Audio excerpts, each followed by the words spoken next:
Siki Diyandara. Siki Diyandara. Shiki Diyandara. Siki Diyandara. Shiki Diyandara. Siki Diyandara. Shiki Diyandara. Siki Diyandara. Shiki Diyandara. ऐसे में जो भी आपके अंदर बोझ है, चिंता है, उसे परमेश्वर के चरणों में डालें और स्वतंत्र होकर परमेश्वर की आराधना करने के लिए परमेश्वर की सहायता मांगे। वचन कहता है जहाँ परमेश्वर की उपस्थिति है वहाँ आजादी है, वहाँ आनंद की भरीपूरी है। आइए हर उस बोझ, हर उस चिंता को हटाते हुए परमेश्वर के आनंद में, परमेश्वर की आजादी में अपने आप को समर्पित करें। Thank you Jesus. सीखी तेरी अंदर बशी तेरी अंदर बसी तेरी अंदर बशी तेरी अंदर सीखी तेरी अंदर बशी तेरी अंदर बसी तेरी अंदर बशी तेरी अंदर बशी सीखी तेरी अंदर बशी तेरी अंदर बसी तेरी अंदर प्रवेश सबके पास है, प्रवेश संभाल के रखा है, इसलिए आपका धन्यवाद देते हैं प्रवेश। अभी जो हम समझना कि प्रवेश प्रवेश में प्रवेश आ हमारी कीजिए प्रवेश से हम प्रार्थना करते हैं जो लोग यहाँ पे आए हैं प्रवेश आ प्रवेश आशीष दीजिए इस नाम से प्रार्थना करते हैं। सारी प्रार्थना यीशु मसीह के नाम से मांगते हैं आमीन।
मजबूत हो प्रभु। आज हमें आपकी सामर्थ चाहिए पिता, आपकी उपस्थिति चाहिए प्रभु, जो हमें हर इस बात से स्वतंत्र कर दे जो आपकी ओर से नहीं है पिता परमेश्वर।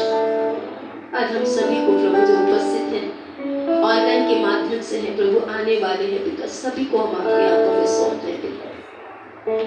जैसे प्रभु आज बच्चे अपने माता पिता के पास आकर आराम पाते हैं प्रभु, आश्वासन पाते हैं, हिम्मत पाते हैं, उत्साह पाते हैं प्रभु जी, आज हम सभी को अपने पास लेकर हमें उस सामर्थ्य से भरिए पिता, जो हमें आपकी इच्छा में आगे बढ़ाए पिता परमेश्वर। आपकी योजना को पूरा करने का बल, बुद्धि और योग्यता से हमें भरे मेरे पिता, ताकि प्रभु आपसे अलग होकर तो हमने हमेशा खोया है पिता, आज आपसे जुड़कर आपकी योजना पूरी करने में हमारी मदद कीजिए पिता।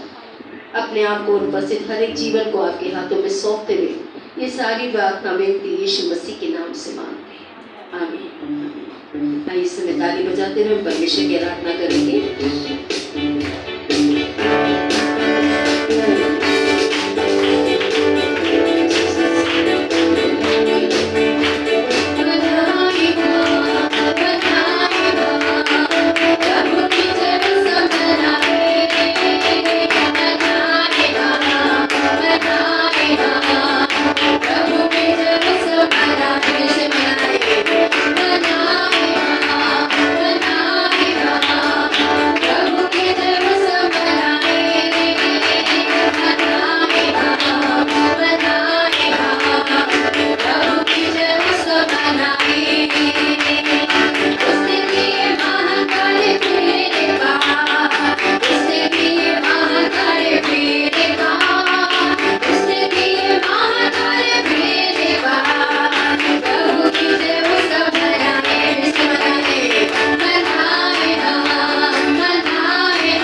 परमेश्वर तू दया और कृपा से भरा हुआ इस जहां में कोई न तुझसा पालनहारा तारणहार इस जहां में कोई न तुझसा पालनहारा तारणहार कितने मानते हैं दया और कृपा से भरा हुआ है कितनों ने दया और कृपा का अनुभव लिया है परमेश्वर जिन्होंने नहीं लिया वो बैठ जाए और जिन्होंने लिया है वो ऊंचे स्वर में उसकी महिमा करें और अगर लेना चाहते हैं तो भी अपने मुखों को खोले क्योंकि बाइबल का परमेश्वर बोलता है अपने मुंह खोलो तो मैं उन्हें भरूंगा जब आप विश्वास से अगर आज भी आपको परमेश्वर की दया उसकी कृपा का अनुभव लेना है कि परमेश्वर आज मैं चाहता हूँ तेरी दया का अनुभव लेना तेरी कृपा का अनुभव लेना तो एक उत्साह के साथ परमेश्वर की महिमा कीजिए हम कितने लोग हैं यीशु ने कहा ये नहीं गाएंगे तो पत्थर गाएंगे चुनाव हमें करना है उसने हमें चुना है उसकी महिमा करने के लिए हम नहीं तो वो अपनी स्तुति किसी से भी देने के योग्य परमेश्वर है ठीक है फिर से हम लोग इस गीत को लेंगे और पूरे उत्साह के साथ तालियों के साथ में परमेश्वर की महिमा करेंगे ईश्वरों का परमेश्वर तू दया और कृपा से भरा हुआ ईश्वरों का परमेश्वर तू दया और कृपा से भरा हुआ इस जहां में कोई न तुझसा पालनहारा तारणहार इस जहां में कोई न तुझसा पालनहारा तारणहार ईश्वरों का परमेश्वर तू दया और कृपा से भरा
जिस नाम में है शांति, तेरा वो नाम चढ़ाए। जिस नाम में है मुक्ति, जिस नाम में है शांति, जिस नाम में है शांति, तेरा वो नाम चढ़ाए।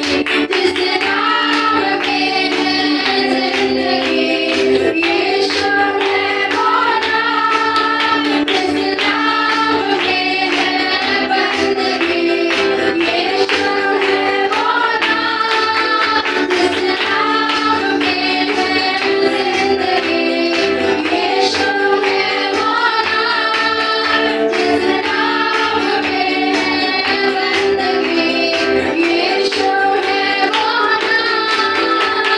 यीशु तेरा नाम सबसे ऊंचा है।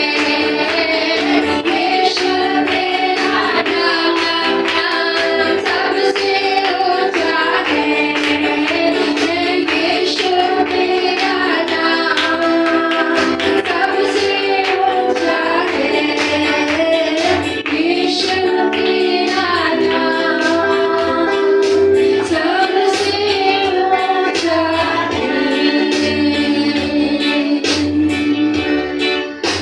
आइए परमेश्वर के नाम को महिमा दें। जैसे गीतों से भी है, शब्दों से उसके नाम की प्रशंसा स्तुति करें, उसका धन्यवाद करें। Thank you Jesus, thank you father, thank you.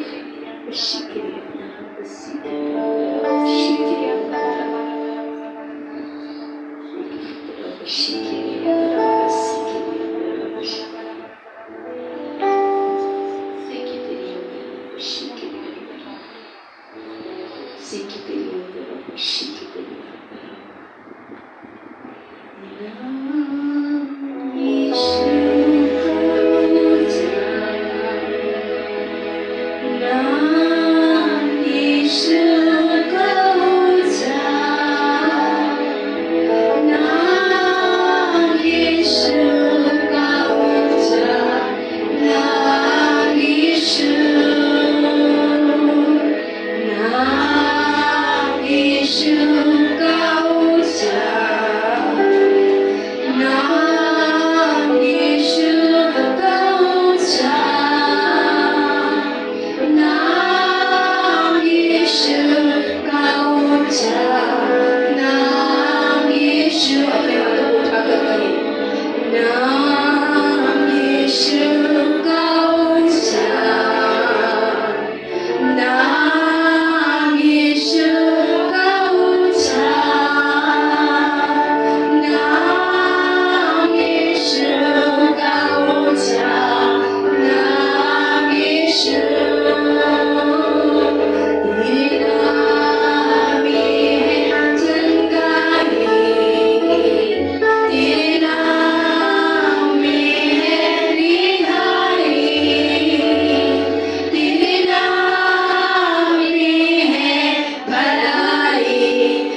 आज उनसे के लिए परमेश्वर का जीवन मांगेंगे, परमेश्वर की चंगाई मांगेंगे, परमेश्वर की रिहाई और परमेश्वर की भलाई आज उस परिवार में आए।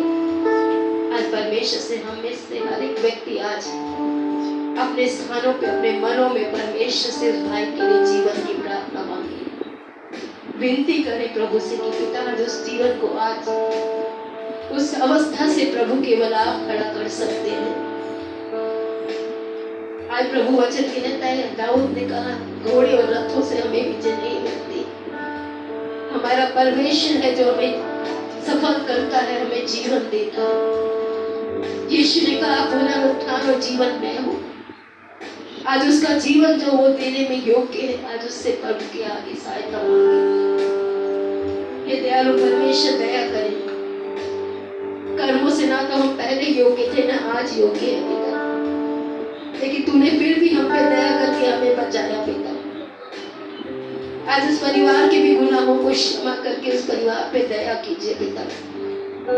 आज अपने प्रेम की भलाई उस परिवार पे आप प्रकट कीजिए, परमेश्वर से सहायता मांगिए।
किसी भी बला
एक वचन जो परमेश्वर ने मुझे दिया कि इस्राएल का परमेश्वर ना तो कभी सोता है ना कभी ऊँघता है, और उसने कहा मैं जाग रहा हूँ इसलिए तू सो सकती है, तू विश्राम ले सकती है, तो आराम से जी सकती है, क्योंकि हमारा परमेश्वर सोने वाला परमेश्वर नहीं है, वो थकने वाला परमेश्वर नहीं है, वो हर चीज पे अपनी निगाहों को रखने वाला परमेश्वर है। वचन कहता है जब तक वो रक्षा ना करे हमारी रक्षा करना व्यर्थ है, लेकिन उसने कहा वो रक्षा करने वाला परमेश्वर है, वो सुरक्षा देने वाला परमेश्वर है, इसलिए उसमें विश्राम लीजिए।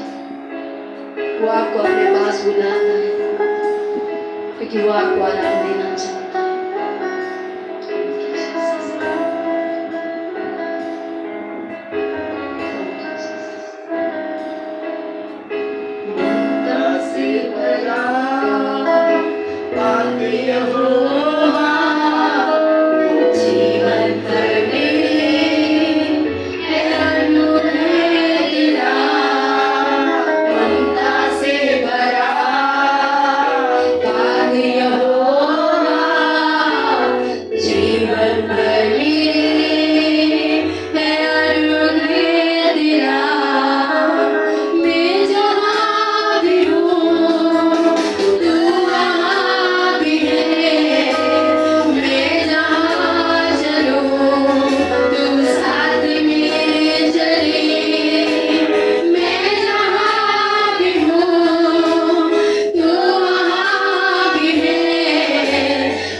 खुद कुर्बान हुआ, मुझे जीवन दे दिया, तू खुद कुचला गया, मैं चंगा हो गया, तू खुद कुर्बान हुआ, मुझे जीवन दे दिया, तू खुद कुचला गया, मैं चंगा हो गया। कैसा तेरा प्यार है, कैसी है दया तेरी, कैसा रूप है तेरा, कैसा तेरा प्यार है, कैसी है दया तेरी, कैसा रूप है तेरा।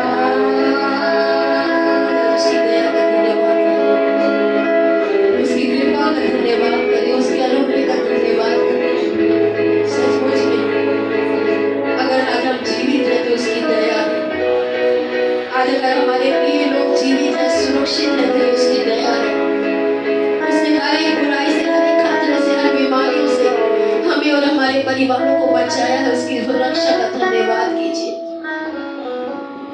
आज बहुत से हैं जो जीवन और मृत्यु के बीच में संघर्ष कर रहे हैं, लेकिन हमारे परिवारों को उसने सुरक्षा दी है, उसके लिए धन्यवाद करें, आभार करें परमेश्वर का उसकी दया के लिए।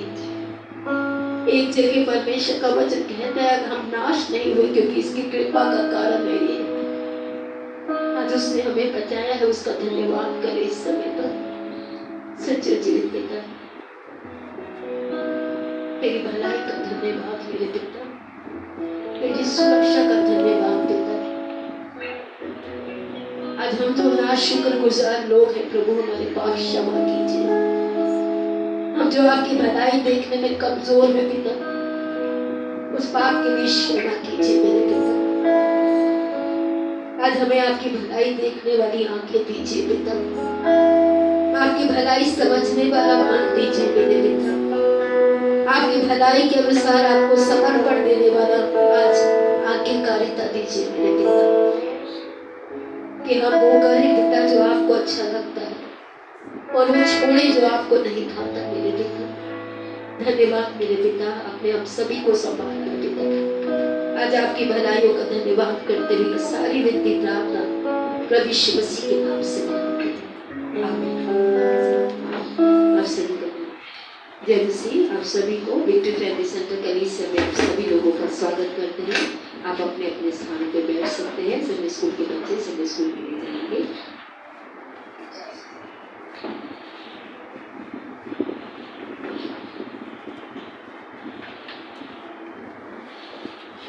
Praise the Lord. Praise the Lord. परमेश्वर की स्तुति हो। आइए इससे पहले कि आज हम ये वचन में जाएं, हम परमेश्वर के सामने उसकी उपस्थिति में अपने मनों को उसके वचन के लिए तैयार करते हैं। ईश्वर के पिता प्रभु, हम धन्यवाद करते हैं कि आप हमारे बीच में, आपने वायदा किया परमेश्वर जहाँ 2 या 3 मेरे नाम से इकट्ठा होंगे वहां मैं उनके बीच में रहूंगा। आपने वायदा किया परमेश्वर कि आप वो परमेश्वर है जो अपने लोगों की स्तुति और आराधना में विराजमान परमेश्वर। आज प्रभु आप हमारे बीच में हैं, आप हमारे जीवनों को छू रहे हैं, हमें बदल रहे हैं, इसलिए धन्यवाद करते हैं परमेश्वर। आज हम आपकी उपस्थिति में आते हुए प्रार्थना करते हैं परमेश्वर, आज हम में से हर एक के मनों को जो यहाँ उपस्थित है, जो ऑनलाइन के माध्यम से इसको देख रहे हैं परमेश्वर, आज सभी के मनों को प्रभु आप अपनी पवित्र आत्मा के सामर्थ्य से एक अच्छी भूमि की तरह तैयार कीजिए यीशु मसीह के नाम से। आज प्रार्थना करते हैं हर एक कठोरता प्रभु हमारे मन से आज हटाई जाए यीशु के नाम से। आज प्रभु हर एक चिंता, बोझ, आज हर वो परिस्थिति, हर एक वो विचार जो आपके वचन को हमारे अंदर बढ़ने से, फलने से रोकता है, यीशु के नाम से वो हमारे जीवनों से दूर किया जाए। आज हम प्रार्थना करते हैं परमेश्वर, हमें अच्छी भूमि की तरह परमेश्वर पवित्र आत्मा की सामर्थ्य से आज हमारे विचारों को उभारिए और आज आपके वचनों पे मन लगाने के लिए, आपके वचनों को सुनने के लिए, आपके वचनों को समझने के लिए, आपके वचनों को आज्ञा मानने के लिए हमारे मनों को तैयार कीजिए यीशु के नाम से। धन्यवाद करते हैं, विश्वास करते हैं कि आप हमारे सोचने, समझने और मांगने से कहीं बढ़कर देने वाले परमेश्वर। आज धन्यवाद के साथ, विश्वास के साथ अपने जीवनों को आपके हाथ में सौंपते हुए, आज के वचन को आपके हाथ में सौंपते हुए, आज ये सारी प्रार्थना और इस सभा को आपके हाथ में सौंपते हुए विश्वास से ये सारी प्रार्थना यीशु मसीह के नाम से मांगते हैं। आमीन, आमीन। अगर आपसे पूछा जाए कि एक व्यक्ति के जीवन में सबसे महत्वपूर्ण शब्द कौन से होते हैं, जब वो बोलना शुरू करता है वो शब्द महत्वपूर्ण होते हैं, जब वो अपने जीवन में बार बार जो बोलता रहता है वो शब्द महत्वपूर्ण होते हैं, या वो शब्द जो वो मरने से पहले, इस संसार से पहले, इस संसार को छोड़ने से पहले बोल कर जाता है, कौन से शब्द महत्वपूर्ण होते हैं? जीवन के पहले शब्द बोलना, जीवन के अंदर बार बार वो शब्द बोलते रहना, या जीवन को अंत होने से पहले जो शब्द बोले गए, कौन से शब्द महत्वपूर्ण होते हैं?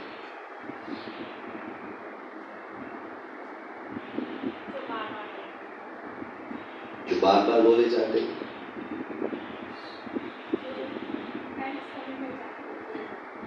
जो एंड समय पे बोले जाते हैं। क्यों आपको लगता है एंड समय पे बोले गए शब्द महत्वपूर्ण होते हैं?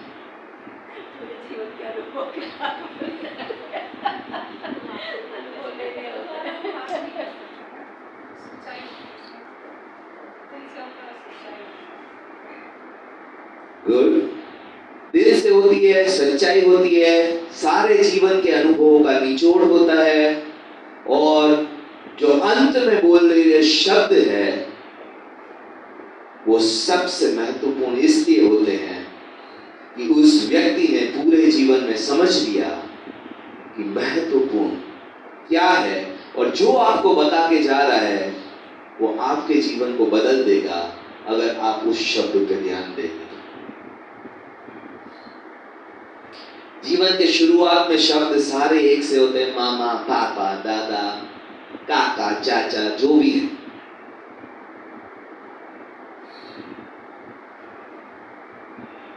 सबके एक से होते हैं। जीवन में शायद बीच में बोले गए शब्द जो हम बार बार रिपीट करते हैं वो भी शायद एक ही से होते हैं, लेकिन जीवन के अंत में बोले गए शब्द हर एक के अलग अलग होते हैं।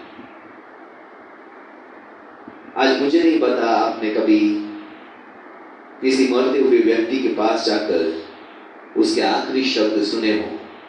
वो व्यर्थ की बातें नहीं करते, टाइम पास की बातें नहीं करते। एक जोक है, एक बनिया मर रहा था, बिजनेसमैन बनिया, और उसने बोला मेरी बीवी कहाँ है? तो बीवी ने बोला मैं यहाँ हूं। मेरा बेटा कहाँ है? तो बेटे ने बोला मैं यहाँ हूं। मेरी बेटी कहाँ है? तो बेटी ने बोला मैं यहाँ हूं। और एक दो लोगों के लिए और पूछा तो सबने बोला मैं यहाँ हूं, क्योंकि सबको पता था ये मरने वाला है, हम सब वहीं पहुंच जाते।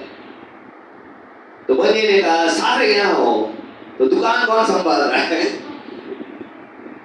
और उसको मरते मरते भी दुकान की और बिजनेस की पड़ी थी, लेकिन मोस्टली मरने वाले लोग बनिए की तरह बेफिजूल की बातें नहीं करते। वो सबसे महत्वपूर्ण बात, सबसे इंपॉर्टेंट बात जो उसको लगता है कि मृत्यु से पहले उसको बोलना जरूरी है, वही बोल के जाता है। और वो वर्ड्स लाइफ ट्रांसफॉर्मिंग, जीवन को बदल देने वाले होते हैं। और आज हम यीशु के दो अंतिम शब्दों को फिर से देखने जा रहे हैं, क्योंकि हम मिशन मंथ में हैं। यीशु ने मृत्यु से संसार छोड़ने से पहले अपने चेलों को आज्ञा दी, जाओ और सारी जातियों को सुसमाचार प्रचार करो। जो विश्वास करे उन्हें पिता पुत्र पवित्र आत्मा के नाम से बपतिस्मा दो और उन्हें वो सब कुछ मानना सिखाओ जो मैंने तुम्हें सिखाया। मैं जगत के अंत तक तुम्हारे साथ हूं। दूसरी बार जब मर के जी उठा और स्वर्ग में उठाया जा रहा था, उससे पहले उसने शब्द बोले कि पवित्र आत्मा का इंतजार करो। जब पवित्र आत्मा तुम पर आएगा, तुम सामर्थ पाओगे, तुम मेरे गवाह बनोगे यरूशलेम, यहूदिया, समारिया और जगत के छोर तक तुम मेरे गवाह बनो। दोनों में एक चीज कॉमन है, दोनों आखिरी शब्दों में एक बात कॉमन है। यीशु अपनी कलीसिया को स्वार्थी या अपने ऊपर फोकस नहीं करवाना चाहता था। मेरी प्रॉब्लम, मेरी समस्या, मेरा परिवार, मेरे दुख, मेरी नौकरी, मेरा ये, मेरा वो, इस सब से पार यीशु ने दोनों बार एक बात कही, जाओ सारी जगत को चेला बनाओ। और दूसरी बार, तुम जब पवित्र आत्मा आएगा तो तुम मेरे नाम की गवाही दोगे यरूशलेम, यहूदिया, समारिया, जगत के छोर तक तुम मेरे गवाह बनो। दोनों में फोकस, जो अभी तक उद्धार नहीं पाए वही है। और आज कलीसिया ये फोकस, ये ध्यान लगाने की चीज भूलती जा रही है और प्रार्थना के विषय मैं, मेरा परिवार, मेरी नौकरी, मेरी समस्या, मेरी चंगाई और मेरी आशीषें होता जा रहा है। और इसलिए कलीसिया प्रभाव रहित हो रही है, इनइफेक्टिव हो रही है। पहली कलीसिया से पूरा संसार डरता था, आज कलीसिया संसार से डर के जी रही। क्यों? क्योंकि ध्यान जहां लगाना चाहिए था वहां से ध्यान हटकर आज हम स्वार्थी कलीसिया बनते जा रहे। और यीशु ने हमें एक मिशन दिया है, एक उद्देश्य दिया है जीवन जीने का, और उस उद्देश्य को ताकते हुए हमारे जीवन को खत्म होना, यही परमेश्वर की इच्छा है।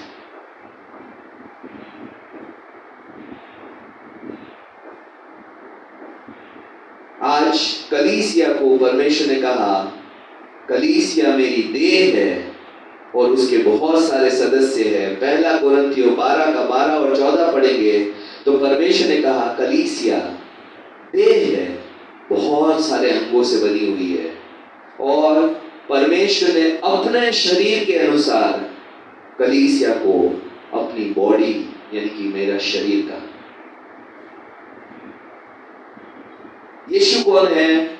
वचन कहता है यीशु कलीसिया का सर है, लेकिन सिर्फ सर से कोई काम नहीं होता। सर आदेश दे सकता है, सर हमें गाइड कर सकता है, सर हमें विचार दे सकता है, सर हमें आज्ञाएं दे सकता है, इच्छा दे सकता है, लेकिन चलना और मानना बॉडी को ही पड़ता है।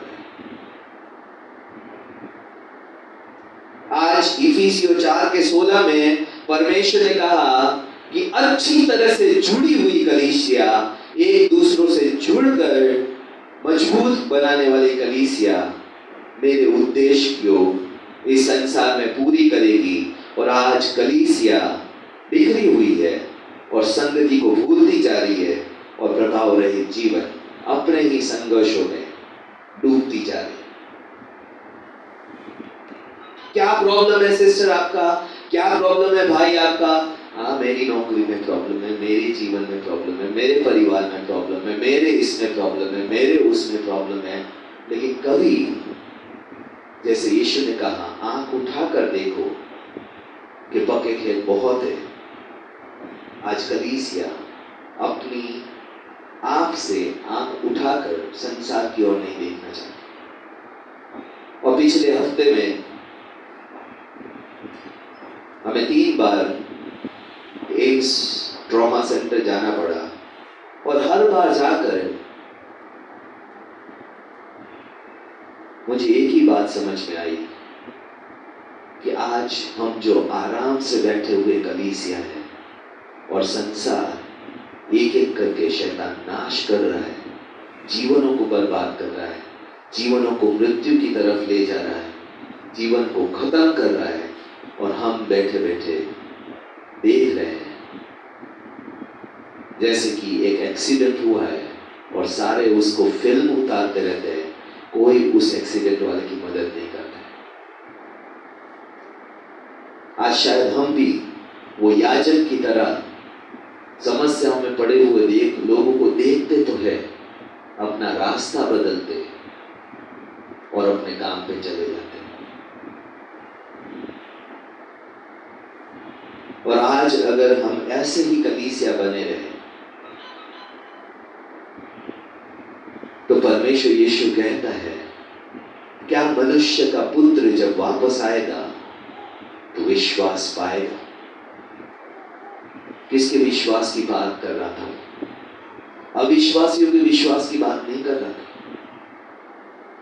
आज वो विश्वासियों के विश्वास की बात कर रहा था कि विश्वासी लोग क्या विश्वास से भरे काम, विश्वास से भरे आज्ञाकारिता, विश्वास से भरे कदमों को, विश्वास से भरे कार्यों को अपने जीवन में रखने वाली बनेगी, या शायद कलीसिया में भी वो विश्वास ना पाए।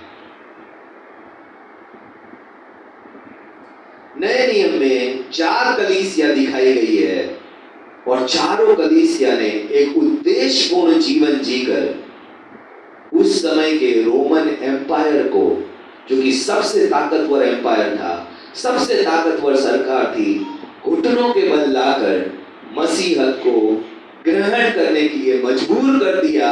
और उनके पास कोई और रास्ता ना रहा सिवाय कि मसीहत को ग्रहण करे और मसीहत को ना सिर्फ धर्म का, ना सिर्फ जाति का, लेकिन जीवन शैली का दर्जा देने वाले बन सके।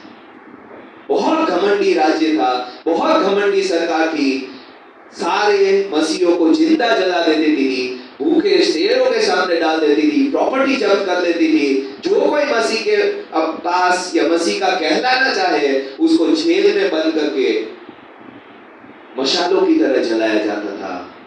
उस घमंडी सरकार को मसीहत की 4 कलीसियाओं ने घुटनों के बल ला दिया।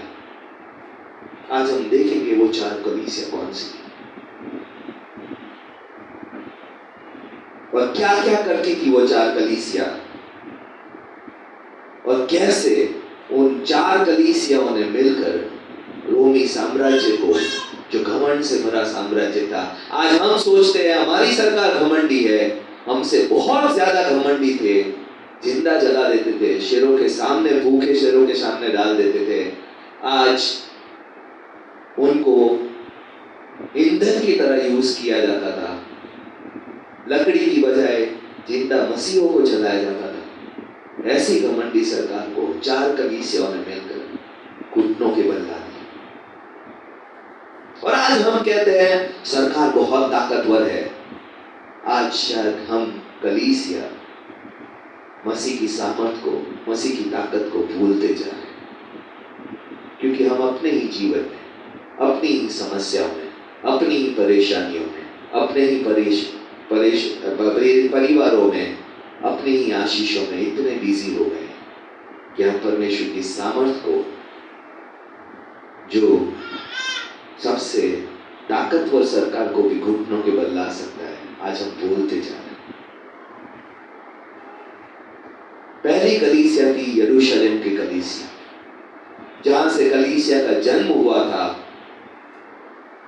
और वो चर्च एंकर चर्च कहलाता है। एंकर का मतलब एक लंगर जो जहाज को तूफानों के बीच में थामे रहता है। और यरूशलेम की कलीसिया एंकर कलीसिया, यानी कि एंकर चर्च, यानी कि एक लंगर वाली कलीसिया, स्थिर कलीसिया, जो चाहे कोई भी तूफान आए, कोई भी आंधी आए, कोई भी विरोध आए, सबके सामने खड़ी रहने वाली कलीसिया, वो यरूशलेम की कलीसिया थी। एंकर चर्च ने क्या किया? उसने सबसे पहले पवित्र आत्मा के सामर्थ्य से भरने का चुनाव किया।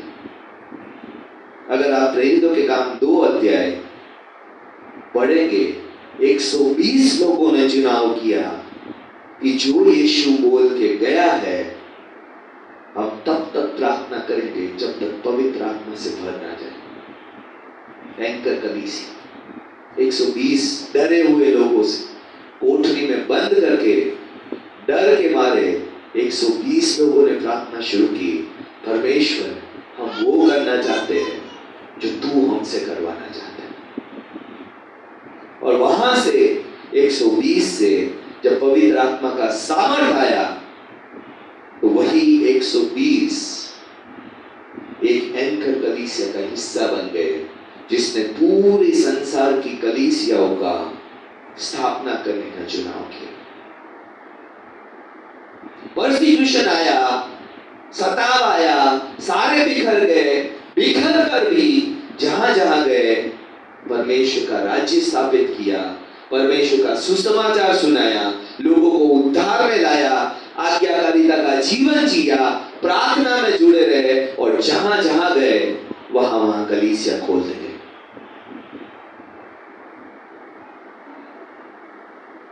एक 120 डरे हुए लोग पवित्र आत्मा के सामर्थ्य से भरने का चुनाव किए हुए लोग पूरे संसार की कलीसिया की मां बन गई और जन्म देने वाली एक दृढ़ कलीसिया बन गई। एंकर चर्च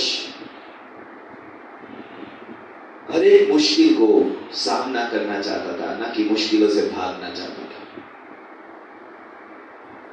वचन कहता है सताव आया, सारे बिखर गए, 12 चेले वहीं के वहीं खड़े रहे और एंकर चर्च की मजबूती से थामे रहे। उसने अपना सब कुछ गवा दिया, सब कुछ खो दिया ताकि यीशु की आज्ञा का पालन कर सके। प्रेरितों के काम 4 का 34 और 35 वचन पढ़ेंगे तो सब कुछ लुटाने के लिए तैयार थे, क्योंकि जब भी यरूशलेम में कोई भी अंगीकार करता था कि मैं यीशु मसीह के पीछे चल रहा हूं, पौलुस यानी कि साउल जैसे पागल लोग उसकी प्रॉपर्टी जब्त करने, उनको जेल में डालने के लिए तैयार बैठे रहते थे, इंतजार करते रहते थे कोई कब बोले कि मैं यीशु मसीह का चेला हूं और उसको जेल में डाल दे, उसकी प्रॉपर्टी जब्त कर ले, उनकी सारी चीजों पर कब्जा जमा ले। एंकर चर्च के पास संपत्ति के नाम पे कुछ नहीं था, सबसे गरीब कलीसिया थी, सबसे जरूरतमंद कलीसिया थी, लेकिन उनके पास पवित्र आत्मा का सामर्थ था जो हर एक परिस्थिति में उनके साथ रहता था। हर एक विरोध के बावजूद, हर एक सताव के बावजूद, जेल में डालने के बावजूद, सर काटने के बावजूद वो कलीसिया वहीं की वहीं बढ़ती रही, फलती रही और 25 साल में इस एंकर कलीसिया ने यरूशलेम को यीशु की शिक्षाओं से भर दिया, यीशु के चमत्कारों से भर दिया। 25 साल में यरूशलेम को मानना पड़ा कि हम इस चर्च को हरा नहीं सकते। ने सब कुछ कर लिया, ये कलीसिया हिलने की नहीं, ये विश्वासी लोग हिलने के नहीं। और एंकर चर्च आधार बन गया संसार भर की कलीसिया को स्थापना करने के लिए। मत्ती 28 का 20 पढ़ते हैं तो उस एंकर चर्च ने सारी शिक्षाओं में न सिर्फ यरूशलेम में शिक्षा परमेश्वर की भर दी, जहां जहां गए, समारिया में गए, जगत के छोर तक गए, अंतियोक में गए, रोम में गए, जहां जहां गए वहां बिखरने गए और परमेश्वर की आज्ञा मानते गए।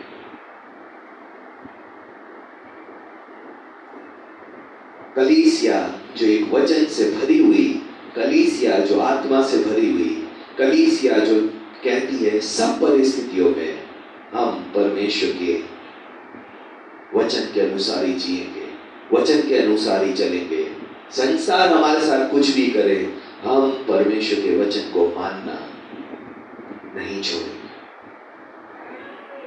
दूसरा चर्च जो हम देखते हैं, अंतियोक की कलीसिया। अंतियोक की कलीसिया जो थी वो चेलों को भेजने वाली कलीसिया, उपवास प्रार्थना करने वाली कलीसिया थी।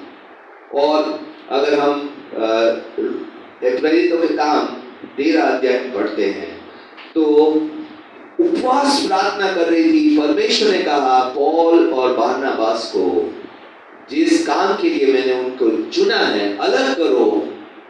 वो कलीसिया में शायद पौल और बरनबास महत्वपूर्ण लीडर थे।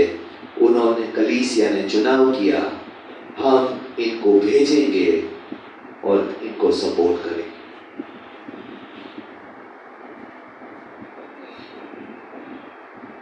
आज मुझे नहीं पता कि आप कितने समय से इस कलीसिया में हैं। हमारी कलीसिया ने अब तक बहन गीता को, जो बरेली में है, बहन गीता जो फरीदाबाद है, पुणे कलीसिया को 10 साल हमने सपोर्ट किया। और अभी हम देहरादून में बहन मंजू को सपोर्ट करना शुरू कर रहे हैं, क्योंकि हम चाहते हैं कि हम जो नई दिल्ली में रखे गए हैं, सिर्फ नई दिल्ली की सुसमाचार या दिल्ली में सुसमाचार प्रचार करना ही हमारा उद्देश्य नहीं। आज शायद आप यहां देखेंगे, आपको लगेगा बहुत छोटा सा झुंड है, लेकिन अभी तक हम 4 कलीसिया को स्थापित और सपोर्ट कर चुके और करते रहे। सेंडिंग चर्च, भेजने वाली कलीसिया। भेजने वाली कलीसिया को पता है कि हर एक मेंबर योग्यता रखता है परमेश्वर की कलीसिया स्थापना करने का। भेजने वाली कलीसिया को पता है कि अगर सुसमाचार नहीं सुनाया गया तो लोग नाश हो जाएंगे। भेजने वाली कलीसिया को पता होता है कि अगर हम नहीं करेंगे तो शैतान उनको ले जाए।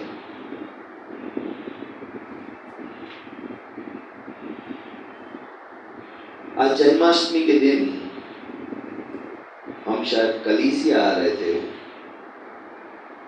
और हमने देखा वैन भर भर के बच्चे, शायद 10 या 12 साल के, उनको करीबन 3 या 4 वैन भर के आश्रम से ईस्ट ऑफ कैलाश में एक मंदिर में लिया जा रहा था और वो वापस आ रहे थे। और मैंने सोचा, कलीसिया अगर बच्चों की सेवकाई नहीं करेगी तो शैतान उनको कहीं तो ले जाएगा नाश होने की। कलीसिया अगर जवानों की सेवकाई नहीं करेगी तो शैतान उनको कहीं ले जाकर नाश तो करेगा।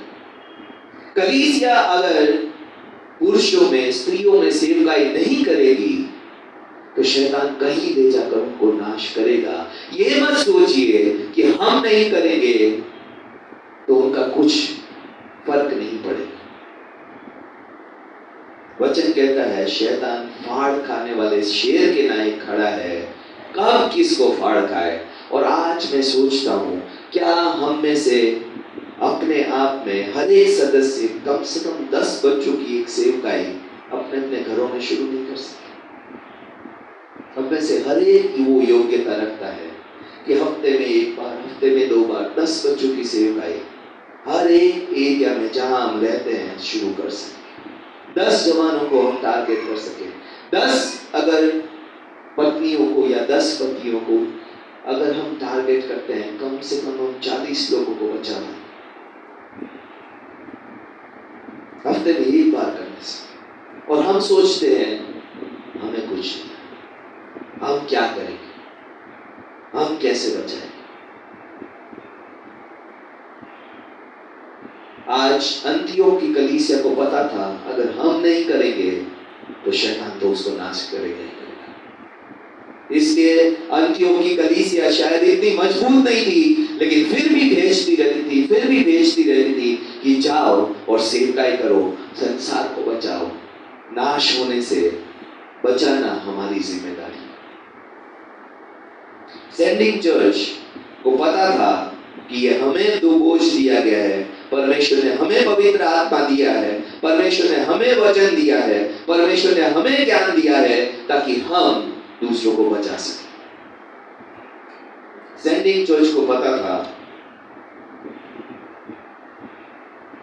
कि जब सेवकाई करके वापस आएंगे तो इस कलीसिया का सेवकाई भी और बढ़ेगी, इस कलीसिया में आशीषें और बढ़ेगी, और अगर हम भेजेंगे तो परमेश्वर हमें और देगा।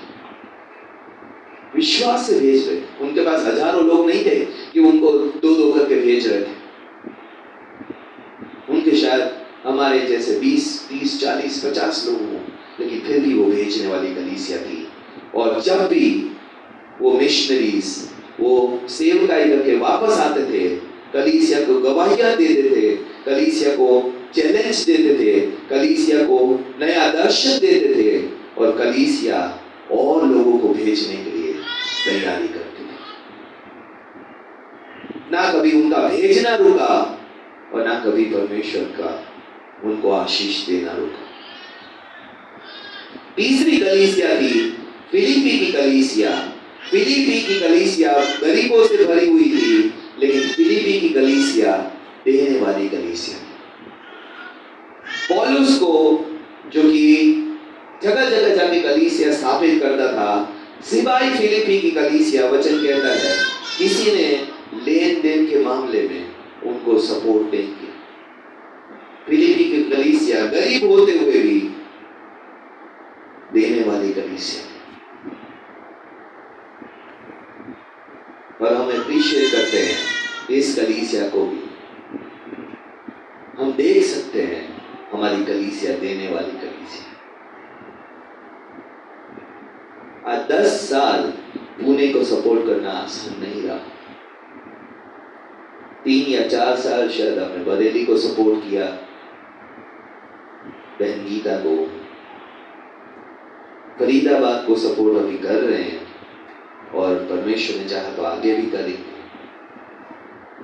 बहन मंजू को देहरादून में भी सपोर्ट करने वाले। जब मैं पास्टर्स कॉन्फ्रेंस में जाता हूं और हम रिपोर्ट देते हैं, तो साउथ से एक पास्टर ने आके पूछा, तुम्हारे पास इतना पैसा आता कहां से? इसको भेज रहे हो, तुम उसको भेज रहे हो, पुणे को भेज रहे हो, बरेली भेज रहे हो, यहां भेज रहे हो, यहां शुरू कर रहे हो, कहां से आता है? मैंने कहा, हमने अपने लोगों को देना सिखाया, और हमारे कलीसिया के लोग देने वाले लोग।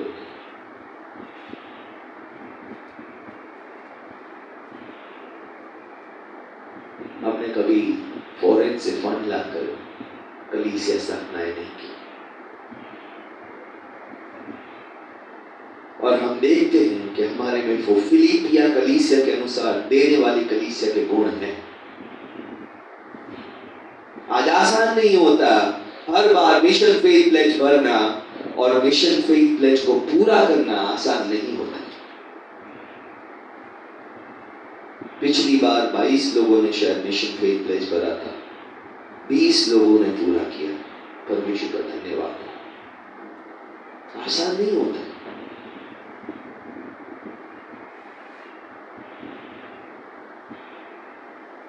सिर्फ 2 लोग नहीं कर पाए।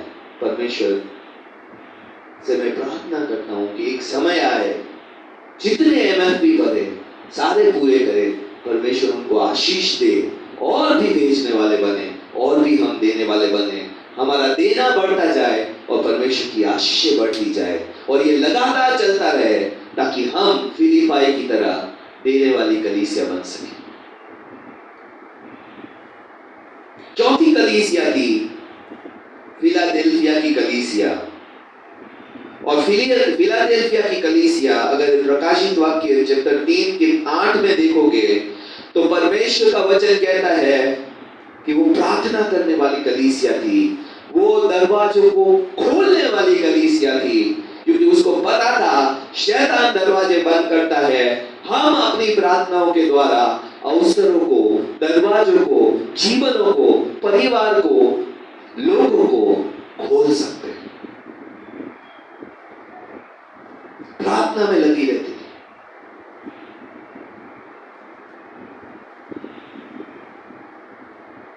और इस प्रेम कलीसिया ने, वचन कहता है, ऐसा दरवाजा खोला, प्रकाशित वाक्य 3:8 पढ़ेंगे कि परमेश्वर ने तुम्हारे लिए ऐसा दरवाजा खोला है जिसे कोई बंद नहीं कर सकता। क्यों? क्योंकि वो प्रार्थना करने वाली कलीसिया थी। वो जानती थी कि अगर परमेश्वर दरवाजा खोलेगा हमारे लिए, अवसर खोलेगा, जीवनों को खोलेगा, परिवार को खोलेगा, लाइफ ग्रुप को खोलेगा, आज नए नए परिवार को, एरिया को खोलेगा, तो हमसे कोई वो दरवाजा बंद नहीं कर सकता। और ये 4 कलीसियाओं ने मिलकर, जैसे मैंने कहा, रोमी साम्राज्य जो सबसे घमंडी साम्राज्य था, उसको घुटनों के बल गिरा दिया। अंगीकार करने के लिए मजबूर किया कि यीशु मसीह को छोड़कर कोई और परमेश्वर नहीं। सूरज की पूजा करने वाले थे रोमी साम्राज्य, उगते सूरज को परमेश्वर मानते थे।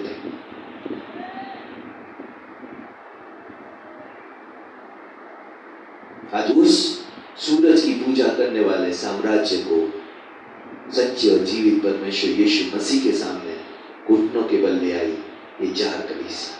क्यों?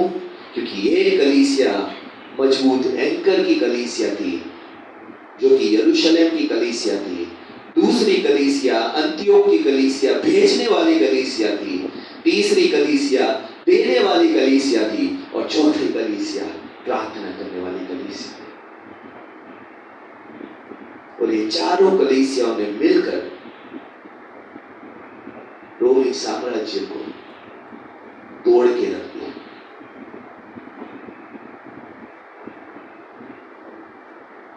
आज क्या हम वो चारों कलीसिया बन सकते हैं? परमेश्वर पक्षपात नहीं करता। परमेश्वर आज ये नहीं कहता कि VFC नई दिल्ली आज दिल्ली की सरकार को या भारत की सरकार को झुका नहीं सकती यीशु मसीह के नाम से। अगर चाहे तो कर सकती, लेकिन कब? जब हम में भी ये चारों गुण आ जाएंगे। आज सताव के सामने खड़े रहने वाले, सब कुछ लुटा कर भी परमेश्वर की आज्ञा मानने वाली यरूशलेम की कलीसिया का गुण इस कलीसिया में भी आ गया, हर एक विश्वासी में आ गया, तो हमें कोई भी सताव, कोई भी समस्या, कोई भी प्रॉब्लम परमेश्वर की आज्ञा मानने से नहीं रोक सकती। सताव आता है, परमेश्वर की कलीसिया बढ़ती जाती है। परेशानी आती है, पौलुस जैसे कितने पागल लोग आए, सारों को, साउल को पौलुस बनाने वाली कलीसिया वो यरूशलेम की कलीसिया थी।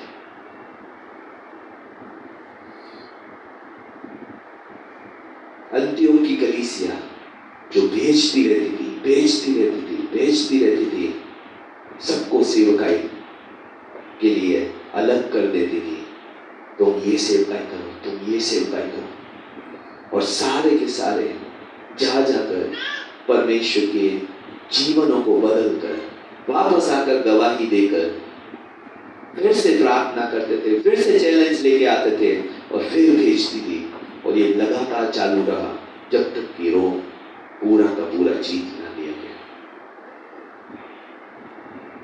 फिलिप्पी की कलीसिया गरीब होने के बावजूद देने वाली कलीसिया, और फिलाडेल्फिया की कलीसिया जो कि प्रार्थना करने वाली कलीसिया, जो वो द्वार खोल दिया जिसे कोई बंद नहीं कर सकता, क्योंकि वो जानता था कि परमेश्वर द्वार खोलने वाला परमेश्वर। आज अभी तक हमारी प्रार्थनाओं के सब्जेक्ट्स, प्रार्थनाओं के एरियाज कलीसिया के ही रहे, लेकिन अब से मैं चाहता हूं कि हमारी कलीसिया अविश्वासियों के लिए प्रार्थना करने वाली बन सके, नाम ले लेकर परमेश्वर के सामने रोने वाली बन सके, और परमेश्वर की अगुवाई के अनुसार इस समय मैं गहरे से बोलूंगा कि वो कार्ड बांटते हैं। हम चाहते हैं कि ऐसे विजिटिंग कार्ड बनाकर हम पूरे दिल्ली के जीवनों के लिए प्रार्थना करने वाली कलीसिया बने। इस तरीके के कार्ड ये मैंने अपने खुद बनाए हैं, लेकिन हम चाहते हैं इसको ऑफिशियल तरीके से बनाकर जिन जिन जीवनों को आपको लगता है कि आप भी लोगों के लिए प्रार्थना करना चाहते हैं, तो आपका नंबर भी उसमें डाल दिया जाएगा, और सबको इस तरीके से हम प्रार्थना करने वाली कलीसिया बनना चाहेंगे। क्यों? क्योंकि आज संसार आंसर्स ढूंढ रहा है, समस्याओं के उत्तर ढूंढ रहा है, और हम चाहेंगे कि आप इसमें से पढ़ें और अपने आसपास लोगों को देखें किन किन समस्याओं में लोग पड़े हैं, और अगर इसमें कोई भी समस्या ऐसी है जहां आपके आसपास के लोग नहीं कोई और समस्या में पड़े हैं, तो वो समस्या भी हम ऐड करके इस कार्ड में लिख सकते हैं, और लोगों तक नीचे आपका या जितने लोग अपने आप को प्रार्थना करने के लिए देना चाहते हैं उनके कॉन्टेक्ट नंबर लिखकर हम एक प्रेयर रजिस्टर बनाएं और प्रार्थना करने वाली वो कलीसिया बने। परमेश्वर द्वारों को, मनों को, जीवनों को खोलने वाला परमेश्वर है। परमेश्वर चाहता है कोई नाश ना हो, और परमेश्वर चाहता है कि हम फिलाडेल्फिया के समान प्रार्थनाओं का उत्तर लाने वाली कलीसिया बन सके। हम सब अच्छे हैं प्रार्थना करने में। मैं एप्रिशिएट करता हूं एक पास्टर होने के नाते कि हमारी कलीसिया में 50% से ज्यादा लोग हर रोज आई थिंक प्रार्थना में जोड़ते हैं। 50% लोग प्रतिदिन की प्रार्थना करने वाले, सुबह 6 बजे से लेकर 9 बजे तक प्रतिदिन जुड़ने वाले लोग हमारी कलीसिया में आधे से ज्यादा प्रार्थना में प्रतिदिन जोड़ते हैं। और अगर हम अभी तक सिर्फ कलीसिया के लिए प्रार्थना करते रहे, तो अभी हम चाहते हैं कि हम संसार के लिए जो समस्याओं में पड़े हैं उनके लिए भी प्रार्थना करें। इसलिए जो ये कार्ड में है सारी समस्याएं नहीं लिखी, जितनी हमें समझ में आई, जितनी हमें दिखी लोगों के जीवन में, उतनी समस्या हमने लिखी। आप सजेस्ट कर सकते हैं कि ये समस्या पास्टर और डाल सकते हैं, मेरा नंबर डालना है, लोग मुझे कॉल करेंगे, मैं उनके लिए प्रार्थना करूंगा, प्रेयर रजिस्टर बनाऊंगा, किसने कब कॉल किया, कौन सी प्रार्थना, कहाँ रहते हैं व्यक्ति, क्या समस्या है उसकी, एक प्रेयर रजिस्टर बनाकर उनके लिए प्रार्थना करने का चुनाव करूंगा। हम आपका नंबर भी डालेंगे। करना क्या है? हमें प्रार्थना करके मनों को खोलना सीखना है, प्रार्थना करके जीवनों को परमेश्वर तक लाना। अगर फिलाडेल्फिया की कलीसिया, अगर यरूशलेम की कलीसिया, अगर फिलिपिया की कलीसिया, अगर अंत्योक की कलीसिया, 4 कलीसिया मिलकर पूरे रोमी साम्राज्य को खोल सकती है, तो हम भी आज दिल्ली वासियों के जीवनों को खोल सकते हैं सच्चे और जीवित परमेश्वर। आज उनके मनों को बदल सकते हैं, आज उनके विचारों को बदल सकते हैं प्रार्थनाओं के द्वारा, क्योंकि परमेश्वर चाहता है। आज क्या हम विश्वास के साथ ये 4 कलीसिया बन सकते हैं? आज शायद हमने सभी गुण ना हो, लेकिन हम शुरुआत कर सकते हैं। अगर आज मैं प्रतिदिन प्रार्थना में नहीं जोड़ रहा हूं, हम और भी समय बढ़ाने को तैयार। हम 9 बजे के बाद भी जाने को तैयार है। आप अगर प्रतिदिन प्रार्थना करना चाहते हैं, परमेश्वर की इच्छा है प्रतिदिन प्रार्थना करें, सब समय पे प्रार्थना करें, हर हमेशा के लिए प्रार्थना करते रहे, निरंतर प्रार्थना कर रहे। परमेश्वर की इच्छा है हम आपके साथ खड़े हैं। अगर आप परमेश्वर की इच्छा पूरा करना चाहते हो, कलीसिया बनते हैं। प्रतिदिन प्रार्थना में जुड़िए। आप अकेले नहीं कर पा रहे, मिलकर एक डिसिप्लिन लाइए अपनी प्रार्थना के जीवन में। आज बिना प्रार्थना का जीवन शैतान के लिए खुला जीवन है। कोई बाड़ा नहीं शैतान को आने जाने या नाश करने के लिए। आप अय्यूब का अगर चैप्टर पढ़ोगे तो शैतान ने कहा वो क्यों ना तेरी स्तुति आराधना करे, क्यों ना तेरी बात माने। तूने उसकी परिवार पे, तूने उसके जीवन पे, तूने उसकी आशीषों पे सुरक्षा का घेरा जो तेरा रखा है, कहां से आया वो घेरा? प्रतिदिन प्रार्थना करता था, प्रतिदिन परमेश्वर के सामने। अगर बच्चे पार्टी करते हैं, जाके प्रार्थना करता था, पश्चाताप करता था, मेरे बच्चों ने परमेश्वर तेरे विरोध में कुछ पाप किया तो माफ कर उसको। उसका सुरक्षा का घेरा उसकी प्रार्थनाओं से आया था। आज आप अगर प्रार्थना ना करने वाले लोग हैं और अपने आप को मसीह कहलाते हैं, तो आप शैतान के लिए खुले घर में कभी भी चोर आ सकता है, कोई भी चोरी कर सकता है और जो चाहे वो ले जा सकता है। अगर आप वो जीवन है और जुड़कर प्रार्थना करना चाहते हैं, पापा सर को अर्चना से कांटेक्ट करिए। हम 9 बजे के बाद भी खुला रखेंगे ताकि आप प्रतिदिन प्रार्थना करने वाले बन सकें। देने के मामले में हम आज भी मिशन फेथ प्लेज कार्ड आपको देंगे, और जैसे विश्वास है कि आप जो कलीसिया देने वाली कलीसिया, आपको जान चुके हो आप कि परमेश्वर की आशीषों को कैसे प्राप्त करना, दे देगा। परमेश्वर का वचन कहता है 2 को तुम्हें दिया जाएगा।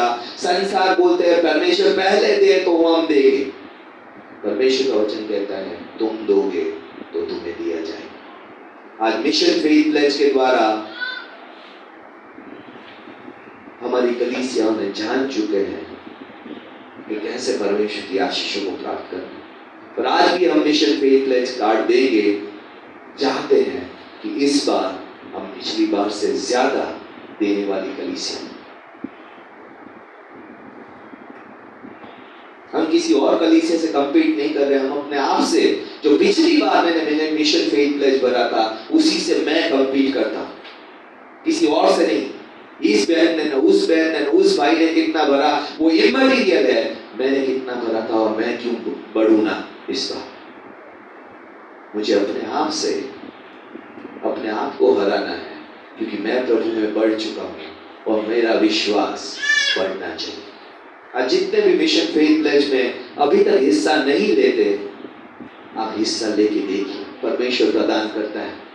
और आप जितना दोगे उससे ज्यादा परमेश्वर देने वाला परमेश्वर है, क्योंकि परमेश्वर का वचन कहता है परमेश्वर किसी का कर्जदार नहीं है।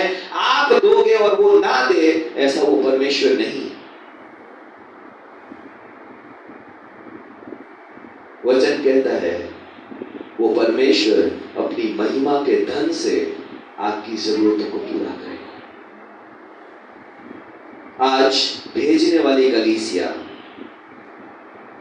क्या हम और लोगों को और विश्वासियों को और सेवकाई के लिए तैयार कर सकते हैं? कर सकते हैं। क्या हर एक जीवन अपने अपने घरों में 10 बच्चों में, 10 जवानों में, 10 औरतों में, 10 पुरुषों में काम कर सकते हैं? कर सकते हैं। हम में से कोई इतना परमेश्वर में कमजोर नहीं है कि 10 बच्चों को परमेश्वर के वचन को ना सुना सके, परमेश्वर की स्टोरीज को ना सुना सके, परमेश्वर के चमत्कारों के कार्यों को ना बोल सके। कोई इतना कमजोर नहीं। क्या हम करना चाहते हैं? क्या हम बचाना चाहते हैं? क्या हम जाना चाहते हैं उस सेवकाई के प्रति, ताकि जीवन बचाया जाए? अंतियोक की कलीसिया और लास्ट में यरूशलेम की कलीसिया, अनेक सताव के बावजूद, अनेक मुश्किल परिस्थिति के बावजूद परमेश्वर की आज्ञा मानते रहने वाली कलीसिया। आज अगर हमें इस कलीसिया से भागना पड़ता है, जहां भी जाते हैं हम परमेश्वर की एक नई कलीसिया स्थापित कर देते हैं, वो थी यरूशलेम की कलीसिया। आज इन 4 कलीसियाओं ने रोमी साम्राज्य को परमेश्वर के सामने घुटनों के बल झुका दिया। सबसे ताकतवर साम्राज्य वो परमेश्वर के सामने झुककर यीशु मसीह को प्रभु मानने के लिए तैयार हुए। रोमी एम्परर ने अपने आप को मसीह साबित करने के लिए बपतिस्मा लिया। और आज क्या हमारे देश में ये हो सकता है?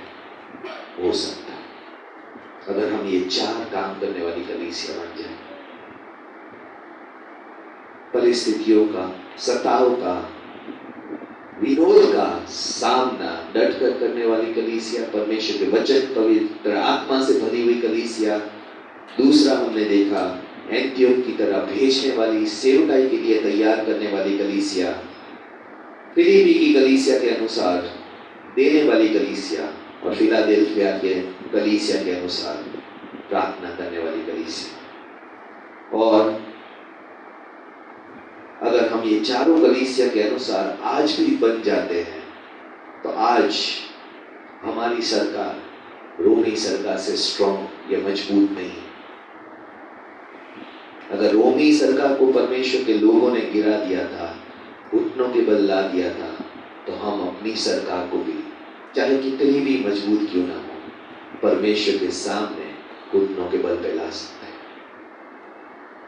अपने देश को परमेश्वर के सामने झुका सकते हैं। जिस रोमियों ने पूरे संसार को सूरज का पुजारी बनने का प्रण लिया था, उस रोमी साम्राज्य को परमेश्वर के लोगों ने सच्चे और जीवित परमेश्वर का पुजारी बना दिया, आराधक बना दिया। क्या हम बना सकते हैं? हम भी बना सकते हैं। आइए हम अपने जीवनों को जांचें और अपने आप को तैयार करें कि परमेश्वर, मैं भी फिलाडेल्फिया के समान प्रतिदिन प्रार्थना करने वाली कलीसिया बनना चाहता हूं। और कलीसिया क्या है? कलीसिया, परमेश्वर का वचन कहता है, जीवित विश्वासियों का समूह। अगर हर एक विश्वासी प्रार्थना करने वाला विश्वासी बनता है तो कलीसिया प्रार्थना करने वाली कलीसिया बनती है। फिलिप्पी की कलीसिया जो गरीबी में भी सबसे ज्यादा देने वाली कलीसिया थी, क्या मैं सबसे ज्यादा देने वाला कलीसिया का हिस्सा बन सकता हूं? आज परमेश्वर मिशन फेथ प्रोग्राम के द्वारा हमें यह मौका दे रहा है कि हम भी एक देने वाली कलीसिया,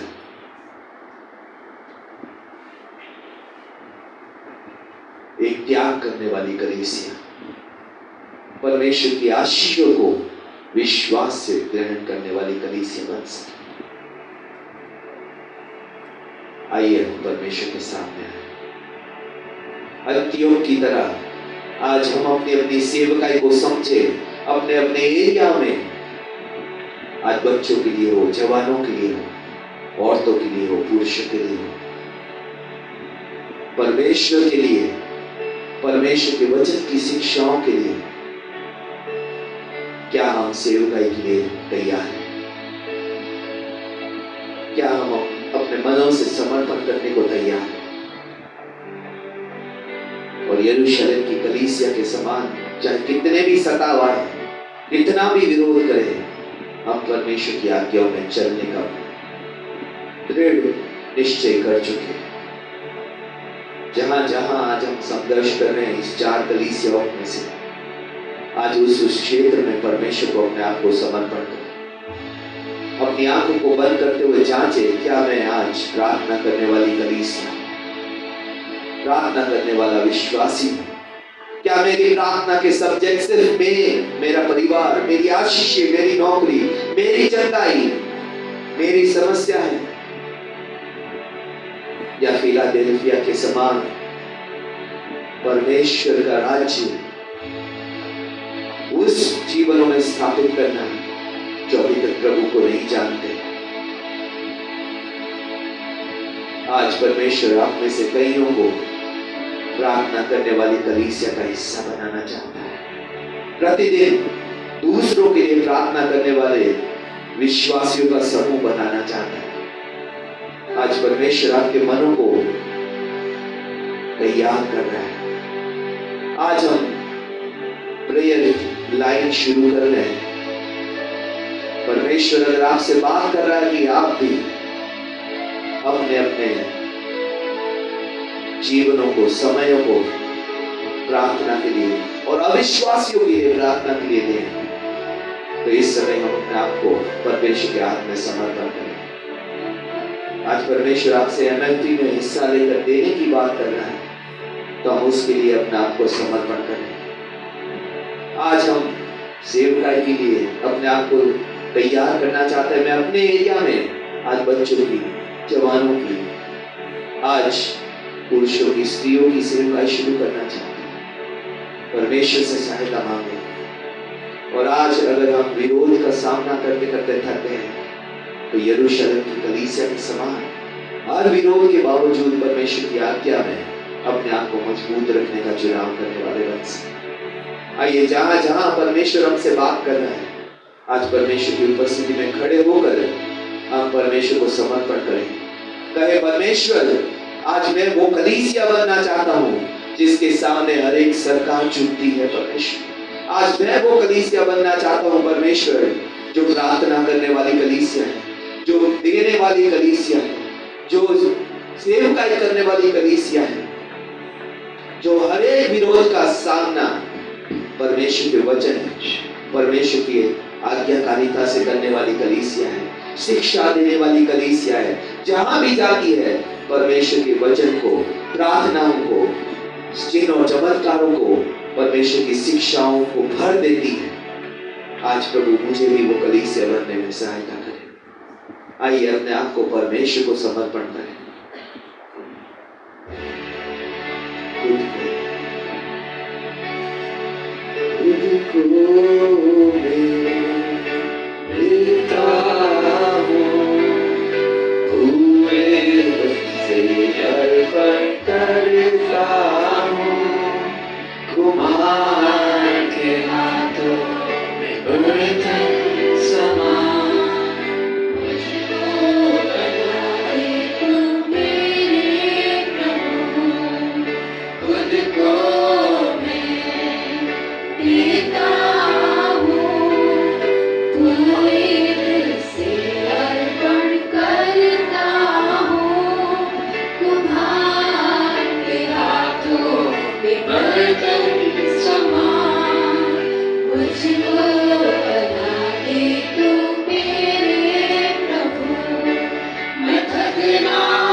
वैसी कलीसिया आप बनाना चाहते हैं पिता। आपने कहा कलीसिया मैं बनाऊंगा और अगर लोग के फाटक उस पर प्रबल ना होंगे पिता।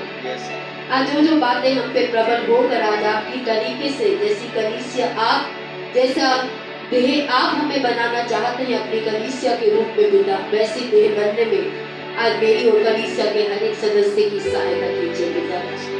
हम सभी को प्रभु आज यरूशलेम की कलीसिया की तरह प्रभु जी पवित्र आत्मा और वचन से भरी हुई कलीसिया बनने में तमाम सताओं के बावजूद प्रभु तमाम बलिदान चीजों के प्रभु आज लेने के बावजूद पिता आज आपके राज्य के लिए खड़े रहने वाली कलीसिया बनने में आज प्रभु बीएफसी नई दिल्ली की सहायता कीजिए मेरे पिता। आज प्रभु हमें अंताकिया की कलीसिया की तरह प्रभु जी आज भेजने वाले लोगों को आपके राज्य के लिए खड़ा करके आज नई नई कलीसियाओं की स्थापना करने के लिए आज लोगों को भेजने वाली कलीसिया बनने में आज हमारी मदद कीजिए प्यारे पिता परमेश्वर। आज हमें फिलिप की कलीसिया की तरह पिता परमेश्वर जो अपनी गरीबी में भी परमेश्वर आपके राज्य और आपके सेवकों को मदद देना जानती थी पिता परमेश्वर, आज हमें भी विश्वास प्रतिज्ञाओं के द्वारा अपने धन से ऐसे जीवनों को सहायता करने में मदद कीजिए जो आज अपने क्षेत्रों में आपके राज्य को बढ़ाना चाहते हैं मेरे पिता।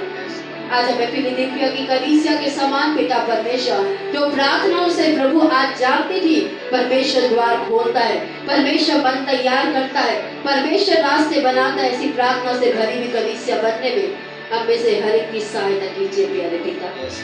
आज हम में से जिसके मन में जो बातों का प्रभाव आपने डाला है पिता परमेश्वर, आज उस प्रभाव के अनुसार हम सभी कार्य कर पाए पिता, अपने अपने समर्पणों को प्रभु आपके राज्य को बढ़ाने के लिए दे पाए मेरे पिता, अपने दिव्य शहर में प्रभु आपका राज्य ला सके पिता परमेश्वर, इसमें हम सभी की मदद और सहायता कीजिए पिता।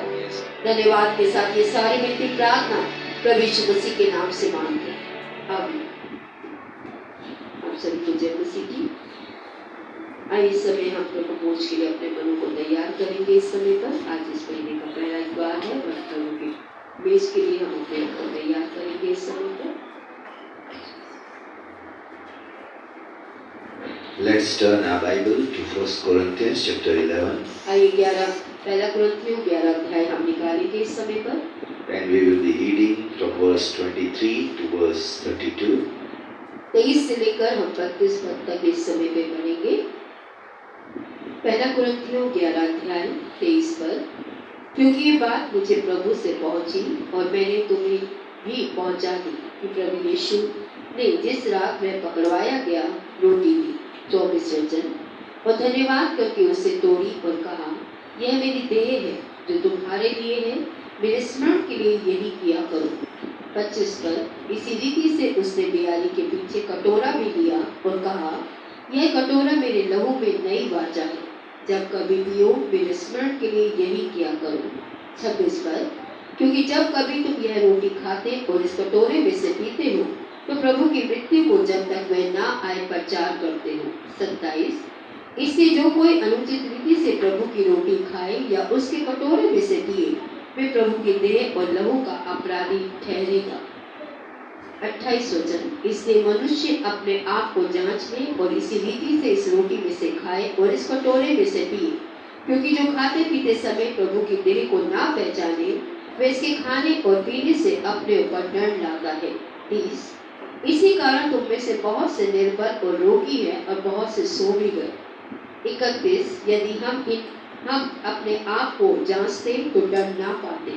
32 परंतु प्रभु हमें दंड देकर हमारी ताड़ना करता है, इसलिए कि हम इस संसार के साथ दोषी ना ठहरे। As we believe in open communion, जैसे कि हम खुले रूप से प्रभु की भोज में लोगों को आमंत्रित करने के लिए आमंत्रित करते हैं, that means even if you are not member of this church, इसका मतलब है कि हो सकता है आप इस कलीसिया के सदस्य ना भी हो, but if you have accepted Jesus Christ as your Lord and Savior, लेकिन अगर आपने यीशु मसीह को अपना प्रभु और उद्धारकर्ता मानकर पश्चाताप करके ग्रहण किया है and you have taken water baptism, और पानी का बपतिस्मा भी लिया है, you can partake in the communion. तो आप प्रभु के मेज में शामिल हो सकते हैं After examining yourself, अपने आप को पवित्र आत्मा की सहायता से जांचने के बाद। what we need to examine ourselves, किन बातों में आपको और मुझे अपने आप को जांचना है? are we taking this communion in a worthy manner? क्या हम सही मायने में अपने आप को जांचने के बाद में सही तरीके से प्रभु की मेज में शामिल हो रहे हैं या नहीं हो रहे हैं। What makes us unworthy of Lord's table? क्या बातें हमें प्रभु के आगे अयोग्य ठहरा देती हैं या भाग लेने से रोक देती हैं? Every sin that is against the word of God, हर एक पाप जो परमेश्वर का वचन जिन बातों को ना करने की या जिन बातों को कहने के लिए बोलता है, जो कहता है करो हम नहीं करते, और जो कहता है ना मत करो और हम उन्हें करते हैं, वो बातें हमें परमेश्वर के आगे पापी या हमारे जीवन के पाप के बारे में बताती हैं। every unforgiving heart makes us unworthy of Lord's अगर table. हमने अभी तक लोगों को माफ नहीं किया है तो भी हम परमेश्वर की मेज के योग्य नहीं ठहरते। Because word of God says, if you will not forgive your brother from your heart, क्योंकि बाइबल का परमेश्वर कहता है यदि तुम अपने भाई को अपने मन से क्षमा ना करोगे your heavenly Father will not forgive your तो तुम्हारा sins. स्वर्गीय पिता भी तुम्हारी गलतियों को माफ ना करेगा। Third thing that makes us unworthy of Lord's table is any addiction that destroys our physical body. तीसरी बात जो हमें अयोग्य ठहराती है वो है किसी भी खाने पीने की चीज का सेवन जिसके द्वारा हम शरीर रूपी मंदिर को नुकसान पहुंचाते हैं। Because word of God says, do you not know that your body is a temple of the क्योंकि Holy परमेश्वर Spirit? का वचन कहता है क्या तू नहीं जानता तेरा शरीर पवित्र आत्मा के मंदिर का घर है। Anything that we indulge our body into that is leading to destruction of the body, अगर कोई भी चीज जिसे हम खाते पीते हैं जिससे हम शरीर को मृत्यु की तरफ या विनाश की तरफ या नाश की तरफ लेके जाते हैं या बीमारियों की तरफ लेके जाते हैं, that makes us unworthy of वो the हमें Lord. परमेश्वर की मेज के आगे अयोग्य ठहराता है। So word of God says, इसलिए परमेश्वर का वचन जिस प्रकार से कहता let है every man examine यहाँ himself. साफ लिखा है इसलिए मनुष्य अपने आप को जांच ले और फिर इस रोटी में से उस प्याले में से पिए। Why we need to examine ourselves? क्यों जांचना है मुझे और आपको अपने आप को? If we find unworthy, अगर इन तीनों बातों में से या कोई और बात जिसमें परमेश्वर कहता है कि ये बात के कारण तो मेरी आज देश की में शामिल होने से आज रुकावट है या अयोग्य ठहराता हूँ क्योंकि ये बात का पश्चाताप नहीं किया, इस आदत को नहीं छोड़ा या ये गलत चीजें तेरे जीवन में है, तो हम मेज में शामिल होने से पहले अपने क्षमा मांगकर अपने रिश्ते को परमेश्वर से सही करें। that we make ourselves right before the Lord. परमेश्वर की मेज में अपने आप को के सामने सही रीति से अपने आप को प्रस्तुत कर पाए, So that we may not receive punishment by taking part in communion. क्योंकि यहाँ लिखा है जो खाते पीते समय प्रभु की देह को ना पहचाने वो इसी के खाने और पीने से अपने ऊपर दंड भी ले आता है। So let this be a time of self-examination. आइए ये समय हमने जब हम खुद को जांचे, पवित्र आत्मा को अपने जीवन में से अनुमति दें कि वो हमें जांचे और हमारे जीवन की हर उस बात को बताए जिससे हम प्रभु के आगे खड़े होकर क्षमा मांगते हुए अपने मनों को उस बात से बदलते हुए उसके साथ रिश्ता सही करते हुए उसकी मेज में शामिल Make कर सकें। ourselves worthy of Lord's table. परमेश्वर की मेज के योग्य हम अपने आप को बनाएं आज। Heavenly Father, speak to us, Lord. स्वर्गीय पिता आ जाइए, पवित्र आत्मा हम सभी से बातचीत कीजिए। Holy Spirit, speak to us in the area of sin, in the area of unforgiveness, in the area of addictions. पवित्र आत्मा आइए, पापों का क्षेत्र हो, नामाफियों का क्षेत्र हो, लतों का क्षेत्र हो पिता, Or anything that makes us unworthy of Lord's table. ये हर वो बात जो आज आप हमारे जीवनों में देखते हैं, हमारे विचारों में, हमारी इच्छाओं में, हमारी जीवन शैली में प्रभु, ऐसी कोई भी बात जो हमें आज आपके आगे गलत ठहराती है मेरे Show पिता, us, Lord, आज पवित्र आत्मा उन बातों को हमारे जीवन पे प्रकट कीजिए पिता, that we may repent from them. ताकि हम उन गलतियों से अपने मन को बदले मेरे पिता, Make ourselves worthy of your अपने name. आप को आपके राज्य के योग्य और आपकी मेज के योग्य आपके अनुग्रह से बना पाए पिता, इसमें हमारी मदद कीजिए। Speak to us, Lord. आ जाइए पवित्र आत्मा, हम सभी से बातचीत कीजिए। Thank you, Jesus. Thank you, Lord. Thank you, Father. Thank you, Jesus. If Lord shows any sin, any unforgiveness, any addictions, जांचने के that समय makes में us पवित्र worthy. आत्मा यदि हमें से किसी को भी पाप, नामाफी, लतें या कोई भी क्षेत्र ऐसा दिखाती है तो इस समय में अपने आप रिश्ते को परमेश्वर से सही करने का It's time to ask forgiveness. इस समय है, परमेश्वर से क्षमा मांगने It's time to repent इस समय है, परमेश्वर के आगे पश्चाताप करने and say, Lord, make me worthy of your table. और ये कहने का, परमेश्वर आप मुझे अपनी मेज की योग्य बनाइए पिता। Thank you, Jesus. Thank you for your forgiveness. Thank you for your mercies. Thank you for your blood that cleanses our sins, Lord. धन्यवाद करते हैं परमेश्वर आपकी करुणा की भलाई के लिए, आपके लहू से जो हमारे पाप धोते हैं उसके लिए परमेश्वर Thank you, Father God. Cleanse us. Make us worthy of your name. हमें साफ पवित्र करके अपनी मेज के योग्य बनाएंगे यीशु के नाम से. Thank you, Jesus. In Jesus' name. इसके बाद से जो लोग उसके साथ में यदि जो लेना चाहते हैं तो आकर लेकर अपने स्थान पे बैठ जाएं या खड़े रहें. एक साथ प्रार्थना के साथ हम इसमें शामिल कर सकते हैं. शुरू करने वाली तेरी आराधना, प्यार करने वाले तेरी आराधना, क्षमा करने वाले तेरी आराधना, प्यार करने वाले तेरी आराधना, आराधना, आराधना, प्रभु के प्रभु तेरी आराधना, आराधना, आराधना, प्रभु के प्रभु तेरी आराधना, जान देने वाली तेरी आराधना, प्यार करने वाली तेरी आराधना, जान देने वाली तेरी आराधना, प्यार करने वाली तेरी आराधना, आराधना, आराधना, प्रभु के प्रभु तेरी आराधना, आराधना, आराधना, प्रभु के प्रभु तेरी आराधना, मन बदलने वाली तेरी आराधना, राह बताने वाली तेरी आराधना, मन बदलने वाली तेरी आराधना, राह बताने वाली तेरी आराधना, आराधना, आराधना, प्रभु के प्रभु तेरी आराधना, आराधना, आराधना, प्रभु के प्रभु तेरी आराधना, जंग करने वाले तेरी आराधना, शिफा देने वाली तेरी आराधना, जंग करने वाली तेरी आराधना, शिफा देने वाली तेरी आराधना,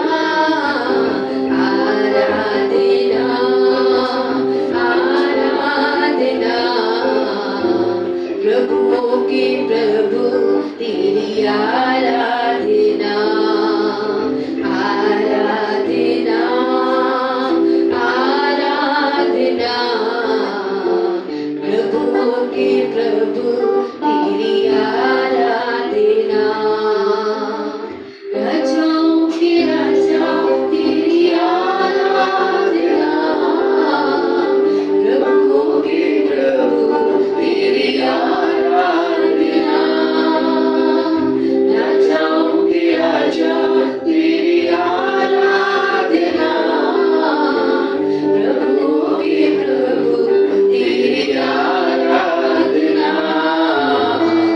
आराधना, आराधना, प्रभु के प्रभु तेरी आराधना. ईश्वरी पिता प्रभु धन्यवाद करते हैं आपके शरीर जो आपने हमारे पापों के लिए कोड़े खाए, उसे तोड़ा परमेश्वर, जो लहू बहा उसके लहू के लिए धन्यवाद करते हैं। Yes.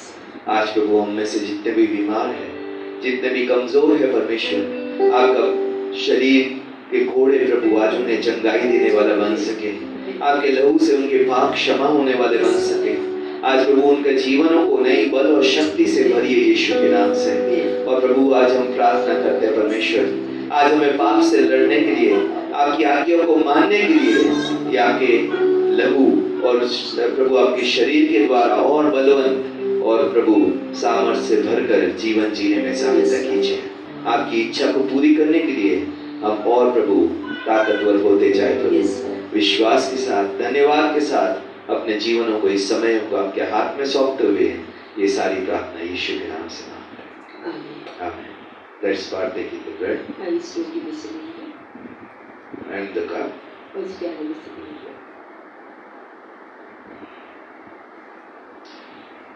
Thank the Lord for what He has done for us. आइए परमेश्वर के भलाइयों के लिए, उसकी क्षमा के लिए, उसकी कृपा, उसके अनुग्रह के लिए, जो उसने पापी होते हुए भी हम पे किया, उसके लिए उसको धन्यवाद पेश करें।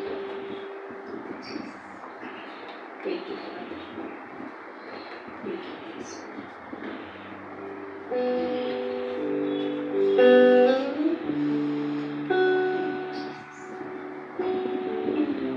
धन्यवाद आपके बलिदान के योग्य हमें बनाने के लिए प्रभु जी। आज जिस पश्चाताप को आप हमारे दिलों में देखकर अपने नाम को ऊंचा करना चाहते हैं, आइए पवित्र आत्मा, हम सभी को उस पश्चाताप के स्तर तक लेके चलिए मेरे पिता, ताकि हमारा जीवन आपके आगे जीवित पवित्र बलिदान होकर आपको देने वाले हम बन सके। आपने हमें बदला है प्रभु, उसके लिए हम आपका आभार प्रकट करते हैं। और ज्यादा अपनी महिमा में लौटने में हम सभी की मदद और सहायता कीजिए पिता। धन्यवाद के साथ ये प्रार्थना प्रभु यीशु मसीह के नाम से मांगते हैं, आमीन।